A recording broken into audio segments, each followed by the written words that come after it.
Hello and welcome to the live stream today. Today I'm going to talk about thinking bigger, in particular just more than one note at a time, the one that you're playing, right? And I'll talk about this as people come on and hopefully interact a little bit. But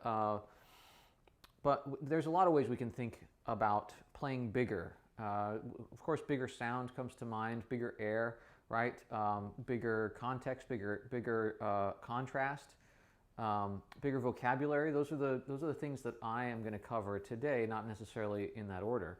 But I want to start with just the concept of where you're looking on the page. So, for instance, I've got the Saxa book here. It's a book that I use in my studio a lot. And I use the etudes kind of as written most of the time, but oh, here's a good one that we can do. Okay, so I'll show you this etude a little bit, right?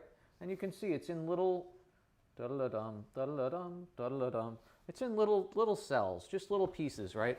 And so as far as the size of what I need to kind of concentrate on at a time, it's rather small, right? At least at the beginning. So, for instance, I'll just play a little bit of it. I'm gonna play it as written. So,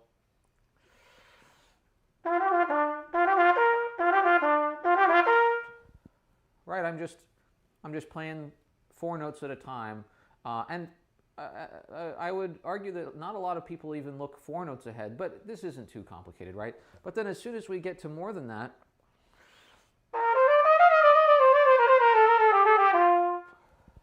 well, okay, maybe we can play that whole thing, but sometimes we get stuck in the context. So we have to think about how are we zooming out? How are we getting further out so that we see whole chunks of things, whole phrases, right? That's really important. Hello, future Hendrix, DS1. Welcome. I don't know if you are the prospective grad student that I'm expecting today, but if you are, hello, please ask any questions you want. I'll keep talking about this. So if we choose a slower moving etude even, right? I should have sort of looked at this a little more in advance. I thought, oh, I'll just pick one, right? But let me see if I can find one. Okay, here's one. So number 19, if you're following along. And here I can pretty much look, and I'll demonstrate to you what happens with a lot of my students. They'll begin playing, and what happens is they're going to look at the note that they're playing right now, then they're going to look at the next note and decide when to move there, and then that's the method. They're going to just continue to do that. And a lot of times they'll have practiced a lot, but let me show you this for a second. Okay, you can see it starts off not terribly fast moving, but we get some 16th notes, and then we have ornaments, and that's very difficult to do.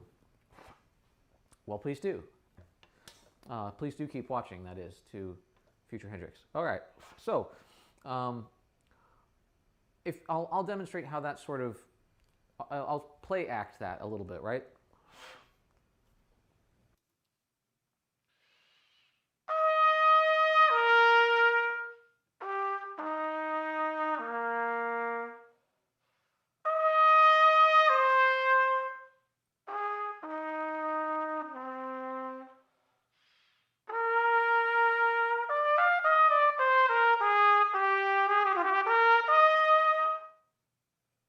See, already I'm getting out of time because, well, my brain has to think, okay, I'm looking at a note, but I need to move a little quicker than my eyes can move.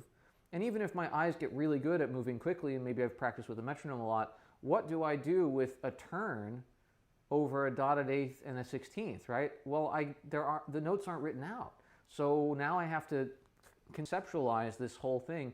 And that's really what I should have been doing from the beginning. So, okay, how do we practice this? Well, you have to practice it in chunks and then add those chunks together, right? So I'm not going to worry about the beginning. I can already play that just fine. But as soon as I got 16th notes, I wanted to slow down, right? And there's also this it's not slur two, it's slur the middle two of it, and then over the beat, right? So it's Uh,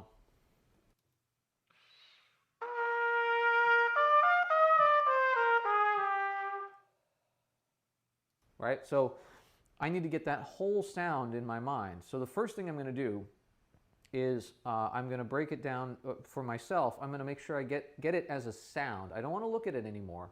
I want to memorize that entire bar if possible. If I can't do that, one beat at a time or half a beat at a time, but I have to be able to memorize something long enough to play it without looking at it, right? Oh, good. If you're still in high school, I'm talking in chat now.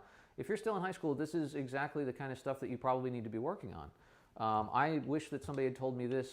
I mean, I didn't really think about it this way until I was deep into college and majoring in music. So this is a good way to think about it. And I'll give you the overview. That is, everything should feel like Frosty the Snowman to you. Meaning that when you sing Frosty the Snowman or whatever, it's just one of my go-to Christmas carols. When you sing something that you know by heart, you don't think about the fingerings, you don't think about the rhythm, you don't think about even the words usually, you just sing it, right? And that's what we want to be doing on the trumpet. So we're trying to zoom out here and say, all right, instead of playing one note at a time or even one beat at a time, can I play one bar at a time now, right? So let's try to do that.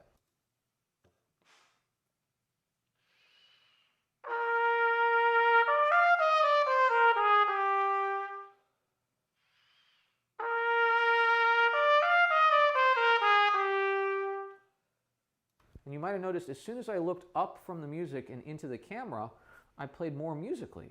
I didn't try to, now I had something to express and I trusted my fingers. So it's that simple. It's not a complicated thing to do, but it's really important that we do it. And now we're not done yet. We need to add some more to that, right? We're not done with this phrase. We've sort of arrived, but now we have to do this turn and up to the F, right? So I'm going to play that first a couple of times, make sure that it's really well known to me, and then I'm going to play the whole sort of miniature phrase here and see if I can tie it all together in one big sound. And then I'm going to do it quite a few times just to make sure that I feel really confident about that.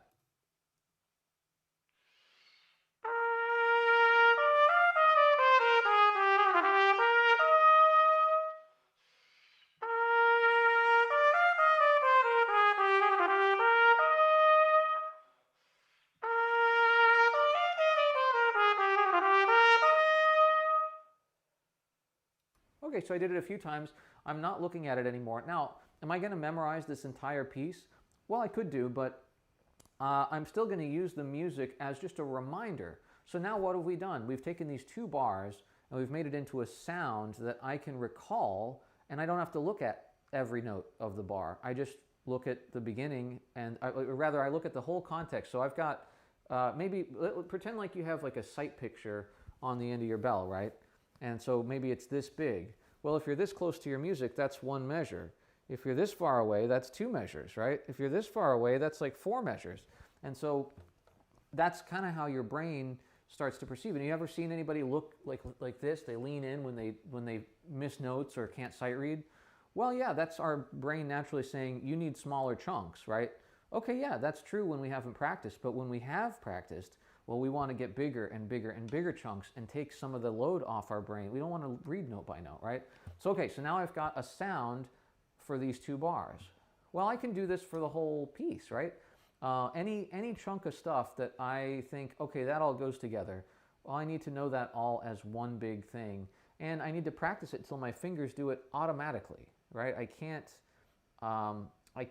be trying to figure out the fingerings. That's really the reason we start doing this, is because we look at a note and we say, oh, that's an A, and A is 1 and 2.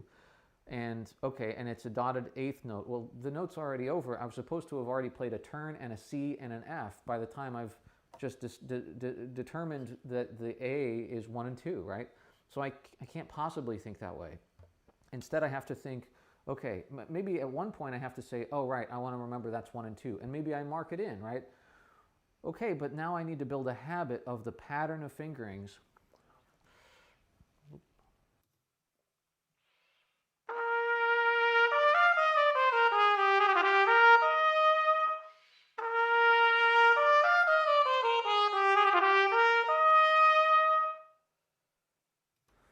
I'm not going to look at the fingerings anymore. I'm going to play the sound.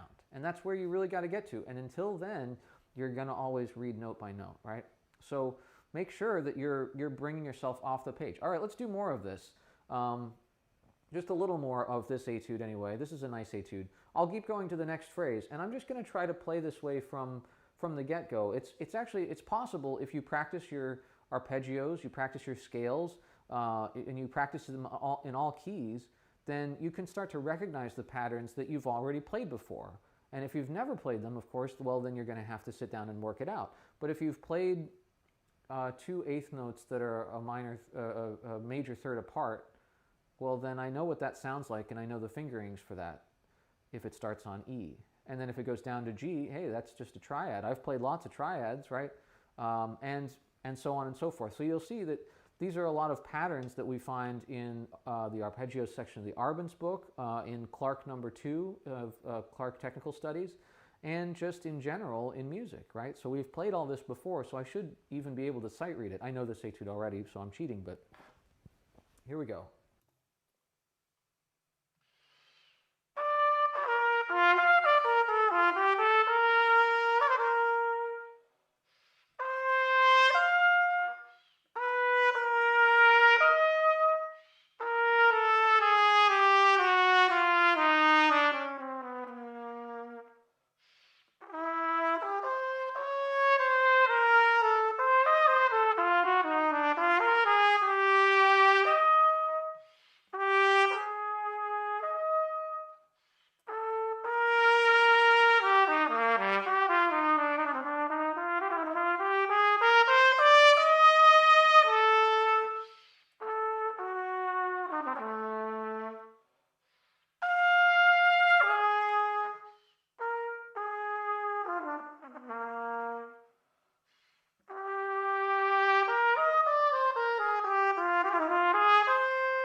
All right, so maybe not perfect. Missed a low C there, and I got a little double buzz here and there, but you can hear me really playing the sound of it, and I'm not really looking. I look down to make sure, oh yeah, that's a C sharp coming up, okay. Just little reminders, right? And so then this gets into a little bit my kind of sight reading rules. You want to know where 1 is all the time, right? And then you do the foil method.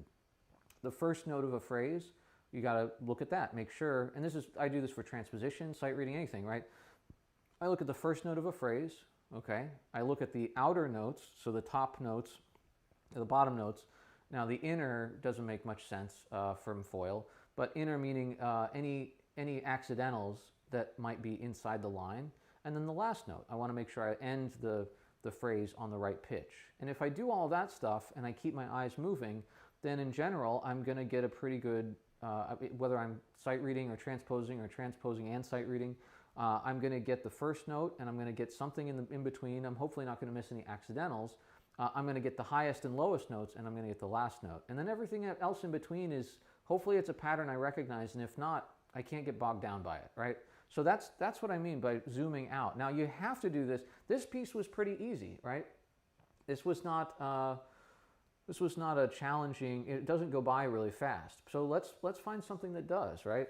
Let's go to the Harris book. Everybody who's been to the stream before knows I love the Harris book. And let's find something, I don't know what I'm working on these days, out of here. Oh gosh. I was working on, I thought 39 or something.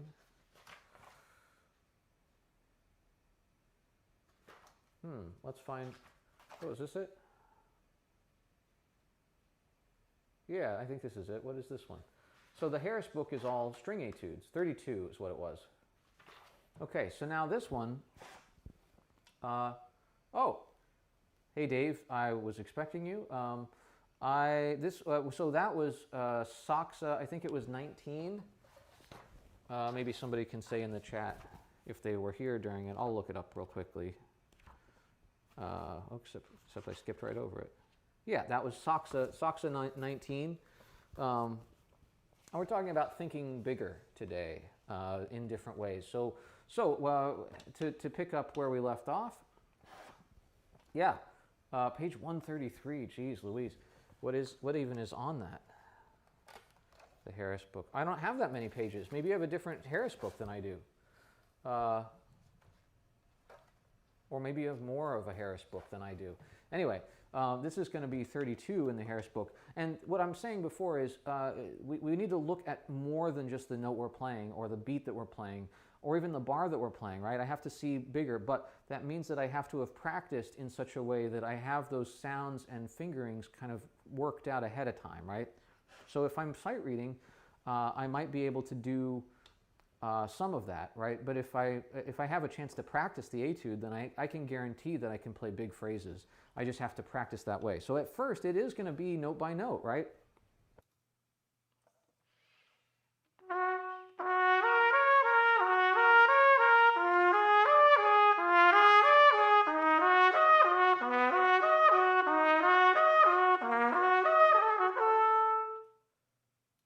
I'm just playing one note at a time, da, da, da, right? But as soon as I play them, I go, oh, I recognize this. This first thing is an A-flat major triad. I've played a lot of A-flat major triads before. And then this next thing, it might be a little confusing, but it's kind of like a C dominant 7th chord missing the root. And again, you don't need to know the theory. You just need to sit down and make sure that it's in your ear, whatever it is, right? I don't care if you can name it. I just want you to be able to say, oh yeah, it's in my ear. Maybe sing it, right? Da, da, da, da, da, da, da, da, da, da, da, da. Right? My singing voice is terrible, but you can tell that I can hear the pitches. And even if I have to go that slow to make sure I can do it, okay, then let me hear these 4 pitches all together in that order, right? And so then I can start to practice. So we are starting with one note, and then we're starting with one beat, and then we're starting with one bar, or half a bar, right? But we're zooming out all the time. So let me start to do that. Oh, there's a new edited Harris book, Dave says. You will have to show me that when you come to audition. All right, here we go.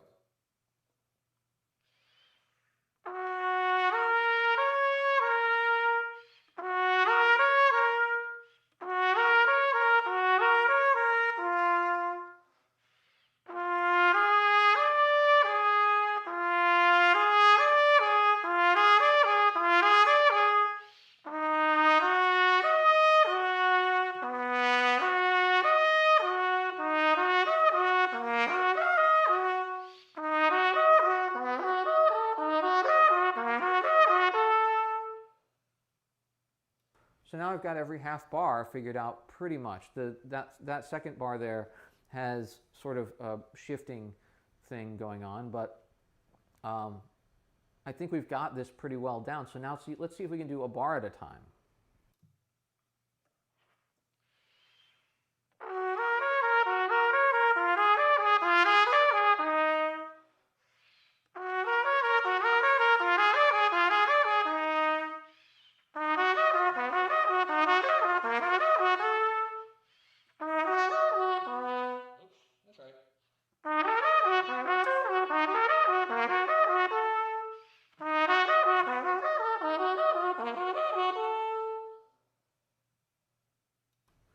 Yeah, so, and that's the kind of thing I would look at, right?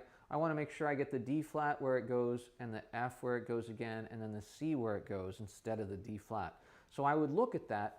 In other words, I'm not trying to memorize it. I'm trying to look at bigger and bigger sections, right? Now, can I do 2 bars at a time? That's almost as much as my brain can handle most of the time until I have actually memorized something. And a lot of times I zoom back down to a beat at a time when I have a lot of accidentals, but never further than that. If it's 16th notes or something, I can't go note by note because I'm just going to slow down, right? That's what we're talking about.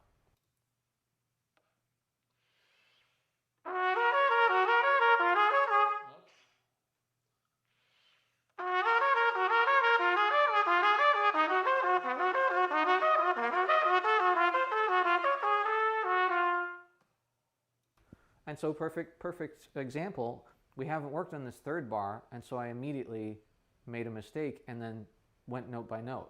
So let's work on it, zoom it back out, and then see if we can add it to what we've done. And I know I missed a bunch of those F on top of the staffs. That's okay. I got the right fingering. I heard the mistake, and I can go back over that later. But if I spend all my time trying to just be note perfect all the time, I'm not going to get anywhere. So.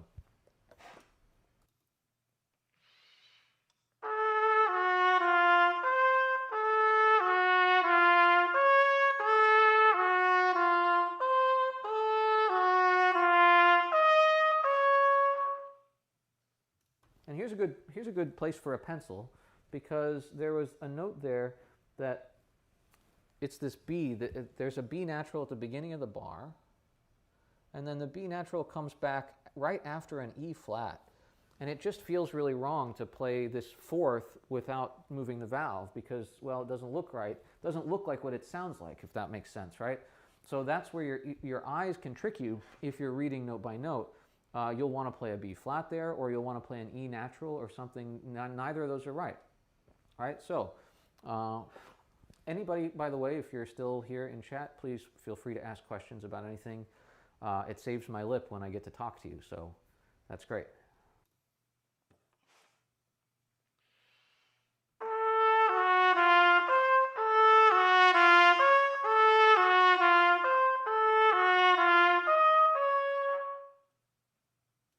So you might have noticed about this bar, the first 3/16 notes of every beat are identical. So I'm not going to look at those notes. I never have to look at those notes. What I do need to look at is the notes that change, right? So that's the D, the E flat, goes back to D, and then F.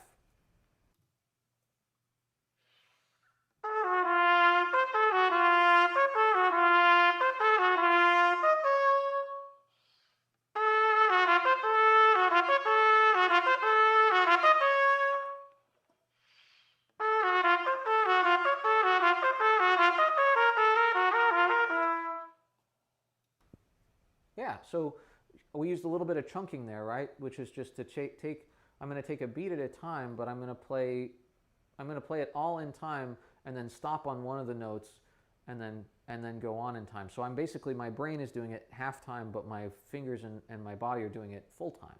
And so a little bit of chunking goes a long way, especially if you choose the right one. Now we've got that lick pretty well situated. So let's see if we can do this whole top line.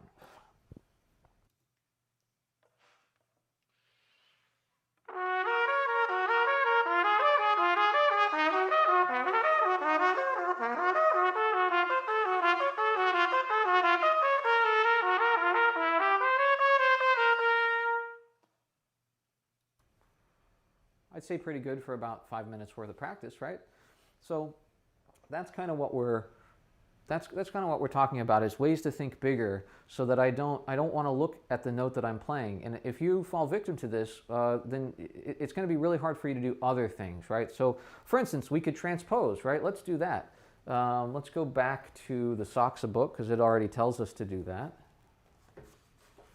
And actually, transposition is a really good way to get yourself to, I talk about playing by ear a lot, right? And since we've already done it in this one, we'll do the same etude. But so let's say I wanted to play this up a step on B flat trumpet, which is one of the ones it says to do. Okay. Well, so now the note that's on the page isn't the right note, right? I'm supposed to start on F on top of the staff according to the music, but I'm going to start on G on top of the staff. So if I look at the note that I'm supposed to play, that's very confusing. But the sound that's written on the page is still right. So if I'm really looking at the music as a sound that I remember, this is where I only have to transpose one note, and then the rest, well, okay, it's just a sound. So if I start on G, then down a fourth is to D. And I just know that, right? I have to just have that. The David Birdie edition of the Harris book. Huh. Oh, and thank you for saying that I played nicely. Yeah. So I'm going to transpose this up a step, right? And I might still make some mistakes. I'm not sure that I've ever done this one up a step, but if my method is sound, right? In other words, well, that sort of a double entendre there, right? But if I have a sound method and my method is to play the sounds of whatever is on the page, well then, and if I've practiced in all 12 major keys and all my minor keys, and I know a lot of different shapes of things, then I should be able to fairly reasonably play this etude up a step, right? And now I'm really not looking at it too much except for just the shape of the line. So let's try it out and see where we get. So this is a different way to think bigger, right? Bigger in terms of the keys that you can play it in.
So that's enough for now, right?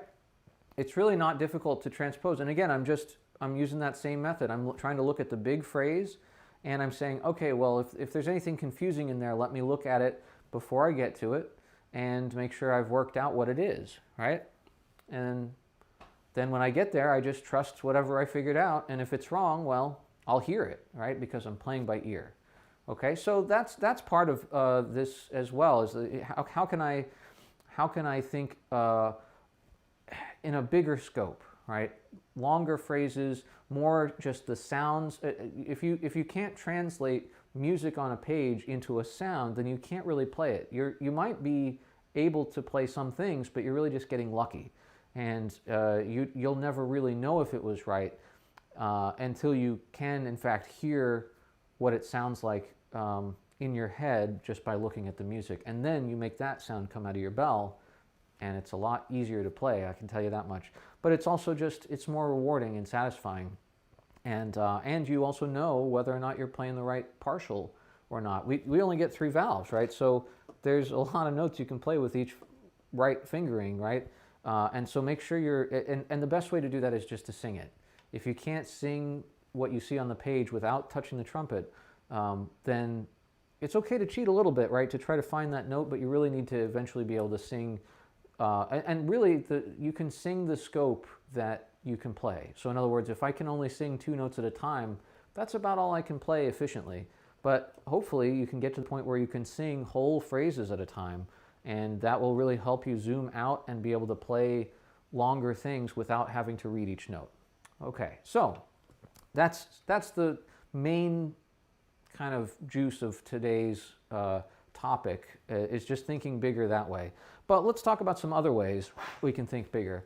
So bigger air is a big one. People love to talk about more air or bigger air, and I like to think about it being bigger because then maybe I'll use more, but I'm also releasing it more. And so and let's play some Hindemith. I think that will be good for a demonstration for this because it's a nice big sounding piece, but I don't want to work real hard to play it, right? So, and I can play it on B flat, but I like it on C trumpet personally. See if my C trumpet works. Oh, it almost works. I brought my best one to school, and it's being held hostage there by the snow today. So we'll see how long it goes. But okay, so bigger air, right? So this is a smaller trumpet, technically speaking, lengthwise, right? But I'm going to try to play with bigger air. And, well, let's start with smaller air, and that way we can make a contrast, right? So I'm just going to play with what feels like balanced and natural and not too, I'm not going to overblow, I'm not going to underblow too much. I'm just going to play with like sort of medium everything.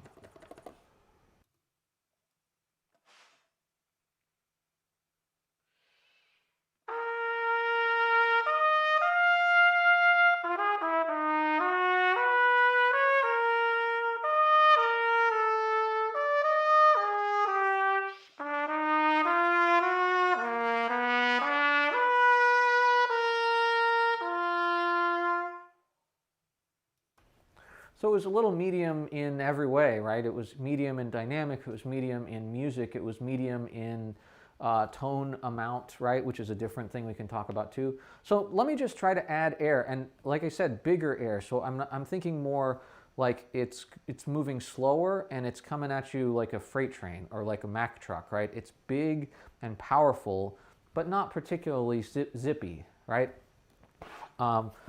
Now, that's just a concept. I don't know what's really going on in here at all. But let's just try to think about bigger air and see what happens. Maybe it won't be good at all, but you can try this at home and see if you get the same result or a different result.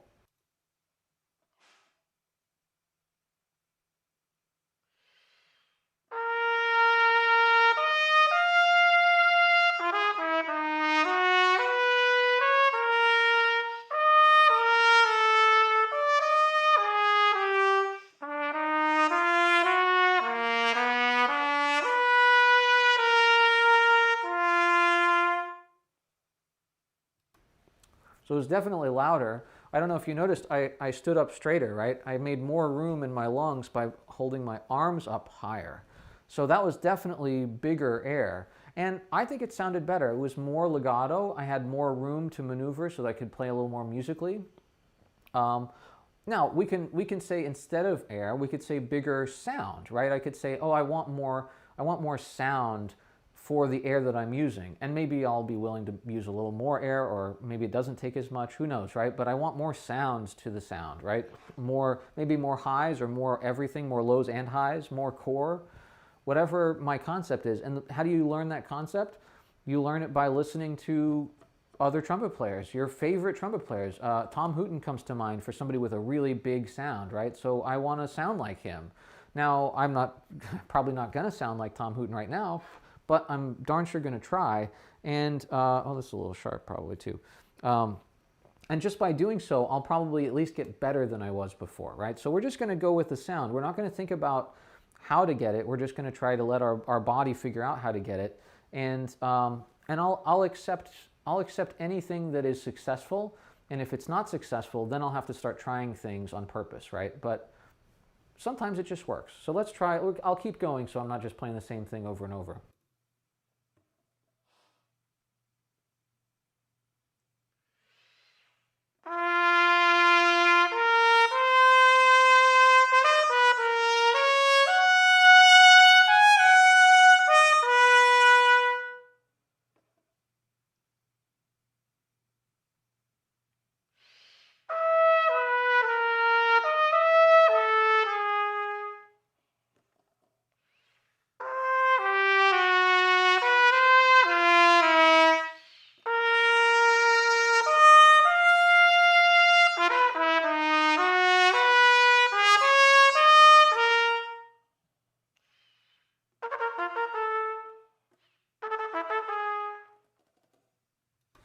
So I guess I need to put something on these valves. So Tom Hooten wouldn't have missed as many notes, and he certainly would have valves that work better than mine. But that was still more sound. And you might have noticed I didn't control it as well as I maybe should have, right? I got some out of tune notes. I got some wrong, cracked notes.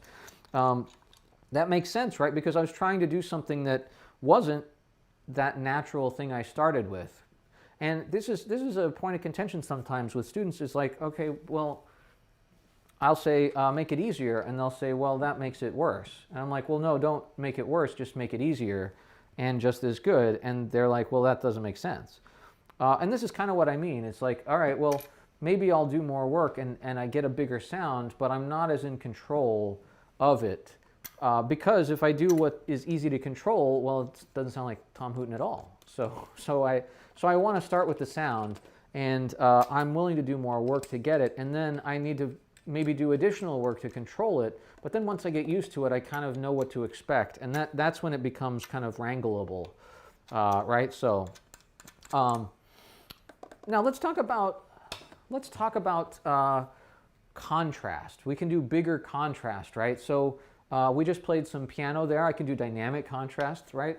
I can also do color contrast. I can make bigger and bigger, sort of brighter colors and darker colors, and this is a great piece for that. So I was going to play another saxa for this, and maybe I can go back to it if you want me to. But bigger contrast, right? Forte and piano are relative terms a lot of the time, but they're relative to the context of it, which is a different part. So if I'm playing fortissimo, then mezzo forte is softer, and forte is louder than that, right? And so that I have to make sure that those are relative to each other, correct.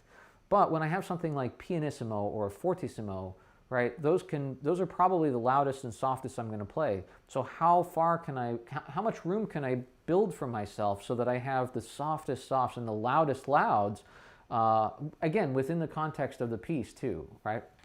So if I don't know the context, then I'm not going to be able to do this, but we have to do this in some order, so I'll talk about context next. So let's try some more. This next section is, well, I already played that, but I'll keep going, and it's very, very soft.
So hopefully you can hear a little bit of that.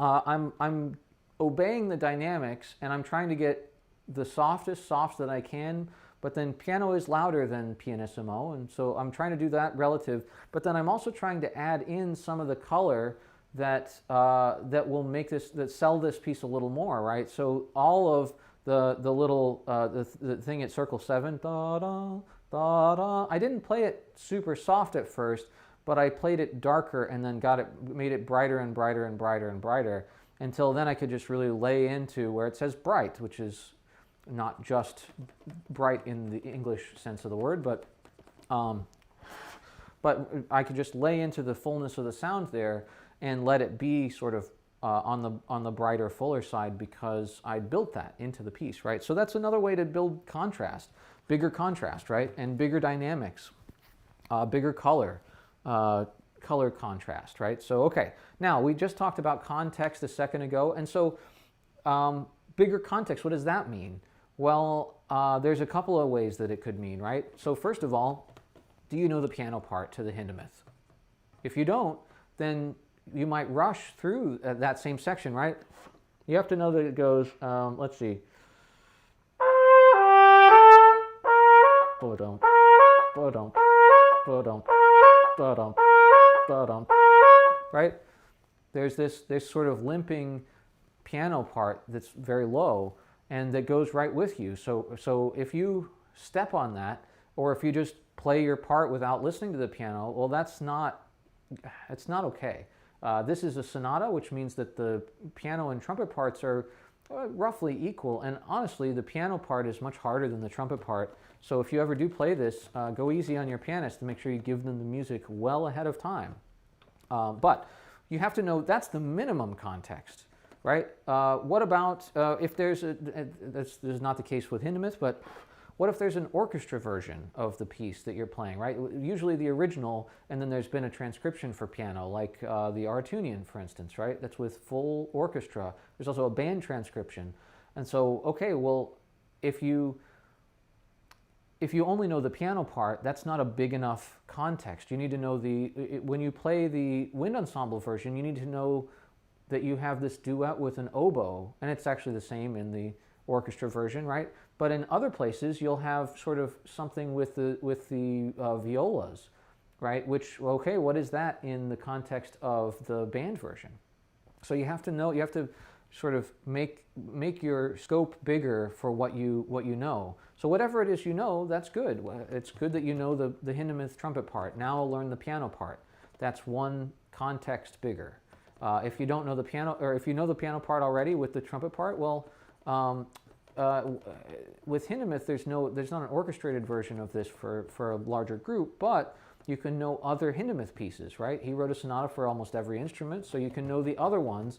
And a big context for me for the Hindemith is I didn't know how to analyze this piece harmonically or melodically or anything like that, because just nothing made sense to me. It sounds normal, right? Like, I mean, it sounds like Hindemith, but it feels predictable. Like, it sounds like I know where it's going, and then it goes there, but I just couldn't build a context for why. And then somebody said, oh, well, have you read Hindemith's theory book?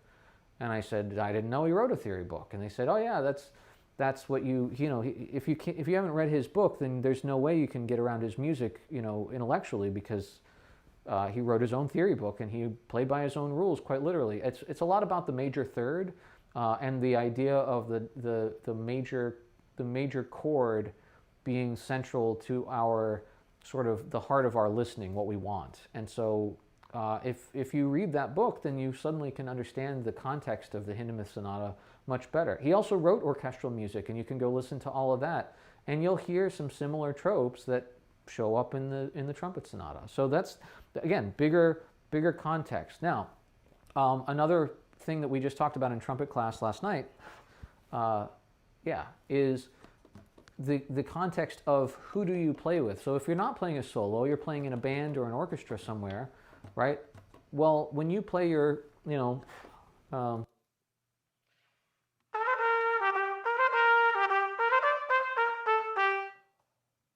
or whatever part you have, does anybody else have that part with you? More than likely they do, unless it's a solo. And so do you know who that is? Is it the clarinets? Is it the flutes? Is it other trumpet players? Do they have harmony with you? That's a huge, big contextual, thinking bigger in context there, right? Because then I know how the piece goes together, and I don't have to be told that I need to be with the clarinets or that we're not together, right? A lot of times when someone is rehearsing you in a band, right, they don't have time to tell each individual person exactly what it is they need to do. They have to say, it would be too slow, right? You can't say, okay, Jimmy, now you were 10 cents flat compared to Jenny, and Jenny, you were ahead of Jimmy, and he was right with the percussion. And so, you see what I mean?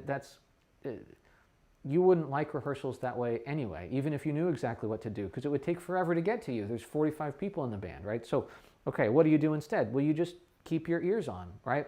And if you're reading note by note, back to the beginning of this masterclass, right? If you're reading note by note, then you can't have your ears on. You can't possibly hear other things because you're just busy playing the note you're playing right now. And I guess you might be able to notice that you're not in tune with someone else at that moment, but then it's gone just as soon as you got there, and so you don't really have time to fix it. So you have to play that way that we talked about first, zoom out and really play. And you're going to play if you're rehearsing in a group, I don't care if you have one rehearsal or 25 rehearsals, you're going to rehearse it more than you need to be able to figure out what your part sounds like by itself and what it sounds like with the entire group, and who you need to be with and who you play against, and all of that stuff, right? And of course you need to be with the baton, but you have to know what the other parts are, and a conductor will be very happy with you if you're behind the baton but together. And that's how a lot of big orchestras play. They play almost a beat late, and you think, how could they do this? Well, they're just playing chamber music. They know the piece so well that they know that, okay, I have to be with this person for this part. And then the conductor can convey the emotion that they want instead of just keeping you together, and then everybody's happy, right? So the context is really important. And then finally, we can talk about a vocabulary, right? A bigger vocabulary. So Hindemith is a type of vocabulary. Like we said, if you don't know his music, then you can't really understand what's going on here. And you can still like it or dislike it or whatever, but there's a vocabulary, and learning the piece helps you learn that vocabulary, right? It's the same thing with Charles Ives, for instance. There's sort of an Ivesian fingerprint that is in all of his music, virtually all of his music. You could say the same thing about Schoenberg, early Schoenberg that's still tonal music. You can kind of tell that it's Schoenberg, and 12-tone Schoenberg you can definitely tell. And Stravinsky, immediately I know what Stravinsky sounds like. But again, you have to build that vocabulary of sounds. And then another way to think about it is, oh, what about just, I'll play B-flat trumpet some more. What about just the vocabulary of the normal sounds that I should be able to play, right? So you could take it any way you want. You could say, what about all my major scales, right? So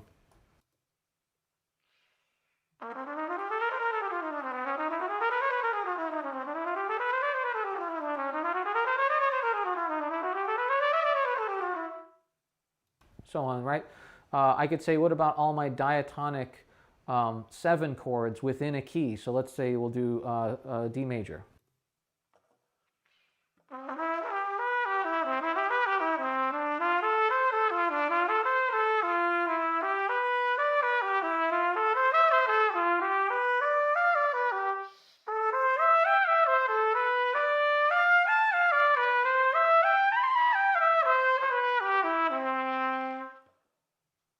All right, that's a piece of vocabulary that I need to have if I'm going to play any arpeggios in the key of D that go straight up and down. Now, what if they don't go straight up and down, like the scales? Okay, well, what about scales in thirds and in fourths and in fifths, right?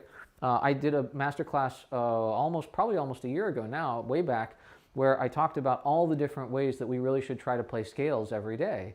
And that's just building our vocabulary, right? You can get out the Arbenz book and look at all the different sections, the arpeggios, the intervals, the double tonguing and triple tonguing sections, right? That's a different kind of vocabulary. There's also a vocabulary of style, like we've already talked about, Stravinsky. You could talk about Beethoven, all the way back to Haydn, right? All the way back to CPE Bach or J.S. Bach, right? Anybody's style and what that means in the context of the era and of the other music around it. Or you could simply say, like, okay, how about just sounds, right? One of my favorites is a solo from Chet Baker, right?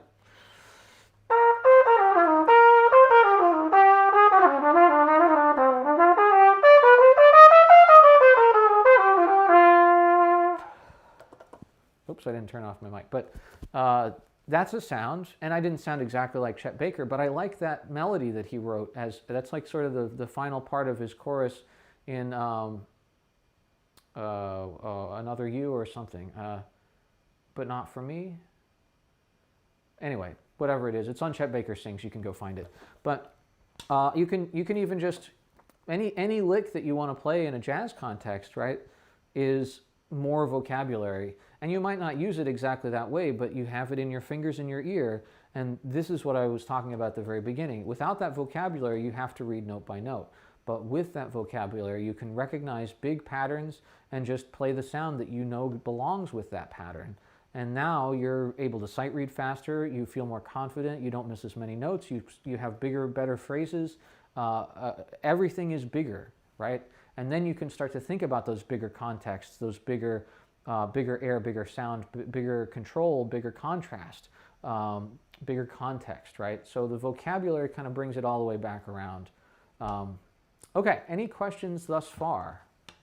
I'll wait a second because I know you guys are 26 seconds behind me. So I'll do something sort of with my music until I see some things on there. We can get back out the Harris book, I guess, and play a little bit more out of that. I would love to finish that etude. I know I did it on a previous stream before, and it seems a little lazy, but it's also really hard. So, and then I can sort of show you how I would build it. Well, I'll keep my eye on the chat, and we'll start working on this a little bit. And then we're going to probably end early today. I don't need to do 2 hours. Plus, it's supposed to snow later, so I need to get ready for that. It doesn't snow a lot down here in the south. I sort of laughably, it's supposed to snow 3 to 6 inches or something. And if it snowed 3 or 6 inches in the morning when I was about to go to school in Syracuse, then that would be like, oh yeah, well, I got to get out there and shovel real quick before I head off to work. We got the day off from school, and you know, the weekend is canceled, everything's shut down. So, oh, okay. We've got, oh, there's my dad. Hi, Dad. Thanks. Yeah, it's good to see your chat, I guess. He says, good to hear you. All right, and then Dave says, do you prefer to play C trumpet in orchestra even on B-flat trumpet parts? Prefer is a strong word. We didn't used to have B-flat trumpets that really would play the way that we needed to play in an orchestra. In other words, they were a little bit logy, a little bit, and that doesn't mean every B-flat trumpet, but they just weren't as common. So the C trumpet being shorter made the response a little faster, made a little brighter sound, made it a little more present, and also we transposed so much in the orchestra that it's easier to transpose to zero, to neutral, right? C, I've got a C trumpet in my, this is B-flat, but if I have a C trumpet in my hand and I see, I have an F trumpet part on the page, then I know that if I see a C on the page, I play an F for me, right? And that is easier math than to say, okay, right, that's an F concert, and so that's a G for me. So I'm up a fifth, I guess, you know, on B-flat trumpet. But that being said, now we have trumpets. I think my B-flat probably plays better than any of my C trumpets. I have 2 B-flats that are these Yamaha Chicago Gen 1 Yamahas, and they play, both of them play better than any C trumpet I've ever played. So now that doesn't mean I wouldn't choose a C trumpet for a different reason, though, right? It's not just about how well the trumpet itself plays, but it's also, again, about that brightness and about the overtones of other instruments. If everybody's going to play a C trumpet, then I probably want to play a C trumpet in an orchestra, because then, you know, C and G line up with each other when we play that, or whatever intervals, right? We're playing the same instrument, so we have the same anticipation of intonation and other things like that, and roughly the same kind of brilliance of tone.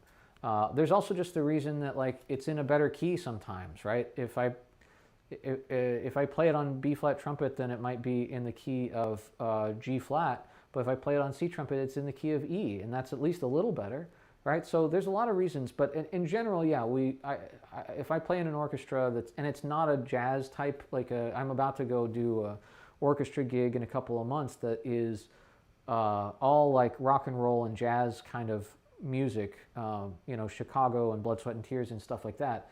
And so it's an orchestra concert, but I'm going to bring my B-flat trumpet and my shallow mouthpiece and try to merge those two things together, right? So that's a different context. But if we're playing Scheherazade, you can bet I've got my C trumpet out and I'm practicing all on that. There's almost no chance I'm going to play a B-flat on the standard repertoire.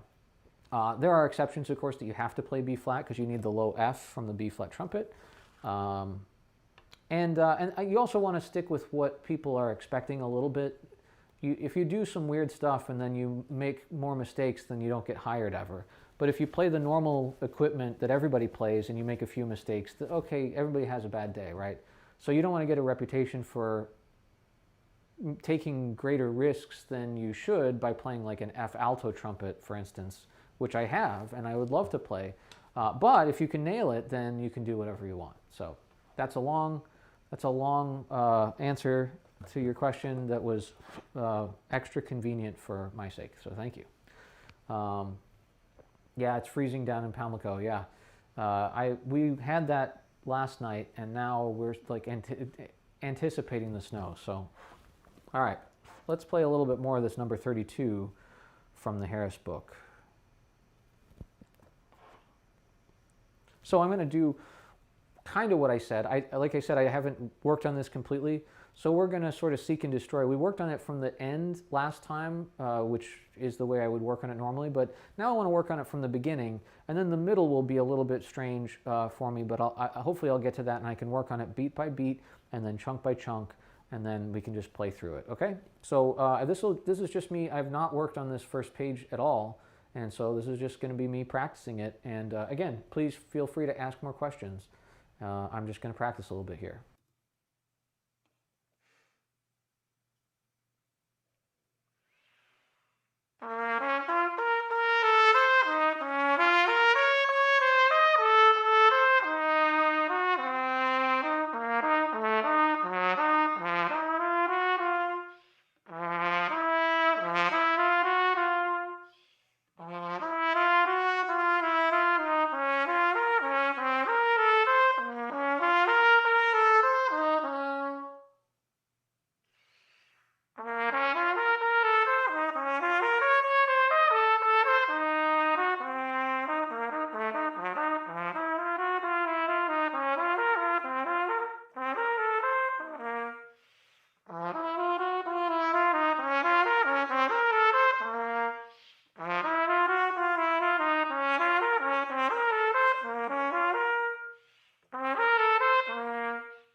So you can hear a little bit, I'm slowing down on the places that I'm not sure of.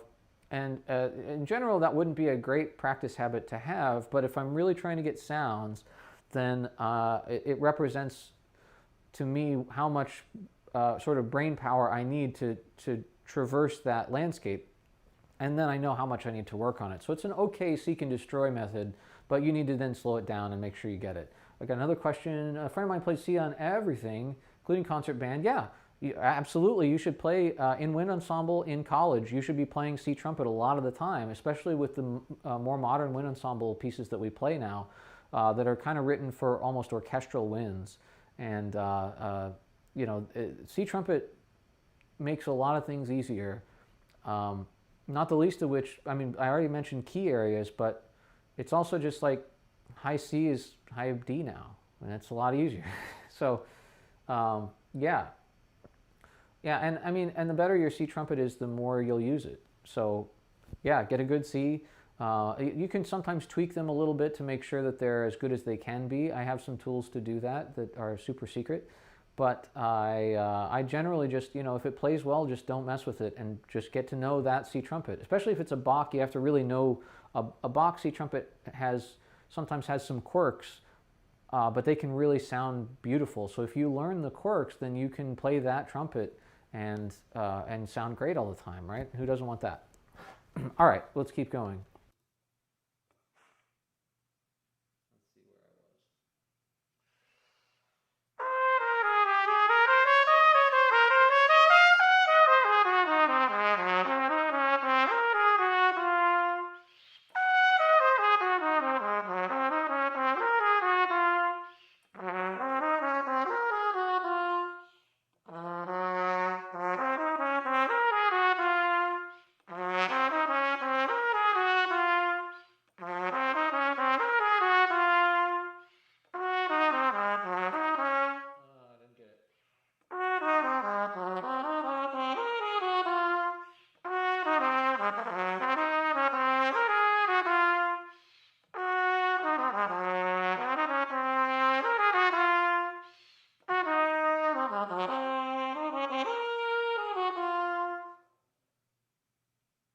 So this is not a terribly difficult like passage in terms of the sound of it, but it is a little bit difficult lip-wise and fingering-wise, and so I'm just doing it in all the permutations in chunks of 4, just to make sure that I understand it orally and physically. So Let's see.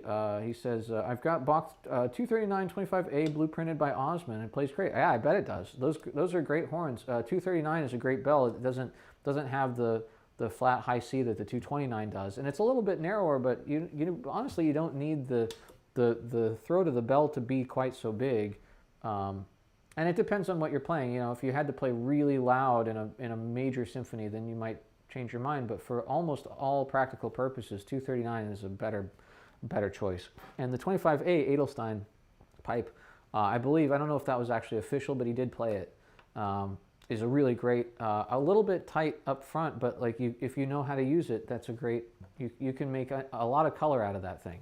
So cool. All right.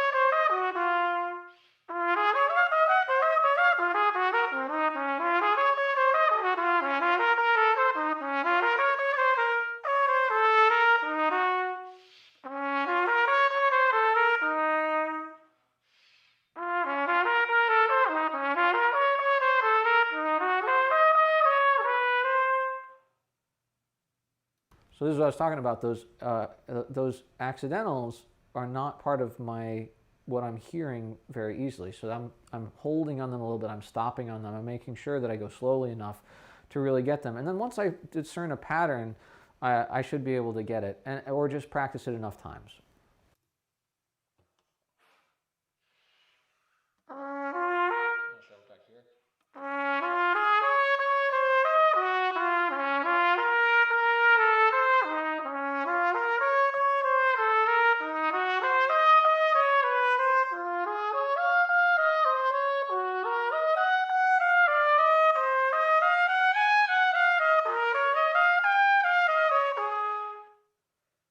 Interesting, right? Goes into B flat major. That's really interesting there. It goes into B flat major, right? See, Jim Becker recommended the setup for me. Osman, it's a great resource. Yeah, absolutely. Very knowledgeable. And the blueprinting thing, I didn't understand it for a long time, but basically they take the horn apart and make sure that it's put back together properly, the way that it was intended to be, because sometimes they didn't get put together that way, or they've had work done over the years that put them together wrong, and so they just put everything back so there's not any solder blobs, there's not any tension in the metal that's not supposed to be there, and I think that's a very cool thing, and they're using the original specs. That's why it's called a blueprint, right? So it's just a cool. I haven't played any blueprinted horns though ever. I understand it, but I'd love to play a horn before and after it was blueprinted at some point. I guess if I want to do that, I should just buy a horn and get it blueprinted and play it before and after, right? So maybe I'll do that sometime.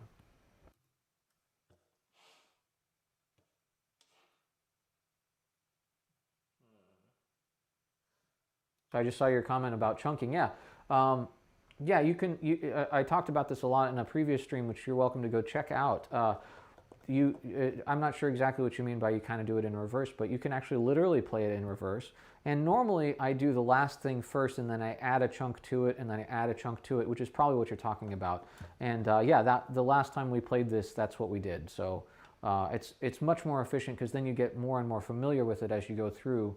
Like I said, here I'm doing sort of an in-between. It's not the most efficient thing I could do, but it's a little more entertaining for you guys.